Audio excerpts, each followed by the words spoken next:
Right, the next thing comes to preparing the environment to do ruqya in. There are two situations I want to talk about. Ruqya upon yourself and other people, where the other person is the same gender or you are a mahram to them. There's no strange, it's not a man with a strange woman. A man with his wife, a man with his daughter, a man with his sister, or a man with another man.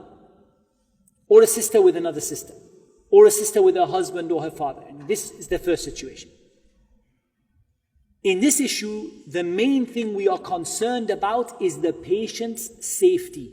Do not worry about yourself. It is very, very, very rare that you will get hurt. But the patient usually tries to hurt themselves. So make sure they are comfortable. Make sure if they faint, they're not going to fall and hit their head on something. Make sure there is not a kitchen knife within arm's reach or within the room in general. There are no things they can throw, because all of it, at times happens. At times happens. The biggest concern, and I repeat again, is the patient's own safety. They are much more likely to grab a knife and stab themselves than they are to grab a knife and stab you. Much more likely. So just make sure that the environment is safe. If they have a history and they're known to collapse and have a fit, make sure you can handle that. Make sure that you have them sat on the floor with a nice cushion around them where they are comfortable.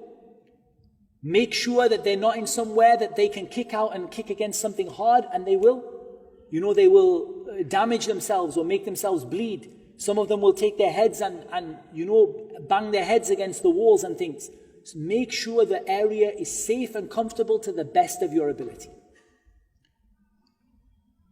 Also make sure it's safe in terms of distractions. Last thing you want are the kids running around. I don't think there's any danger to them, but it's not sensible, it's not practical when someone's unwell and you've got extra people around you, just milling around. Get rid of all the extra people.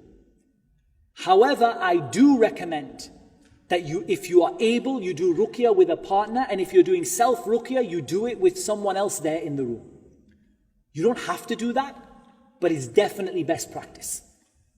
Because it just means that there's one more person at hand to look after the situation, to help you out, to give you confidence. Shaitan preys on the lone sheep like the wolf. Try to have yourself another person around you. I always, did until now in Dubai because of the circumstances, but always I did ruqya with a partner.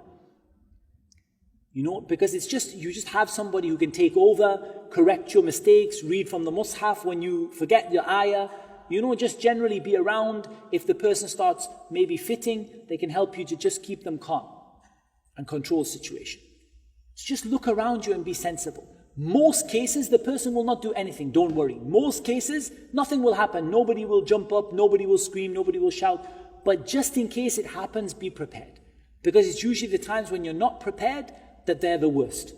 It happened to me recently, and it happens, right? It just happens. It happened to me recently in a situation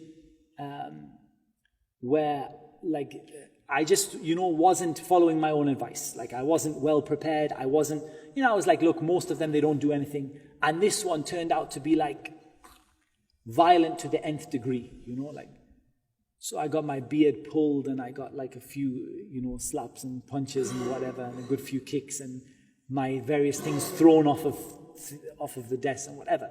This is so rare that it happens in 1 in 100. It's very, very, very rare. But the point is, if you prepare for it, it's not even a big deal. Really, it's not there's, it's not this is going to pick you up and throw you to the top of the seat. It's not a big deal. It's just somebody somebody getting a bit active. It's not a big deal. But when you don't prepare for it, that's when you get your phone thrown across the room and probably at you, and then then the person's running out of the door or running onto the balcony. We've had sadly cases of people trying to commit suicide. Just think about your environment before you start, and all of those problems go away. The balcony door is locked, the front door is locked, you're standing between the person and the door, so if they make a run for it, you're there and you're in control, they're safe, you're safe, the room is comfortable, there's nothing they can hurt themselves with. You've got a partner there, ideally, alhamdulillah. 99.999% of the time you don't have any problem with that. If you have sensible, and usually the only time I have a problem is when I don't follow my own rules.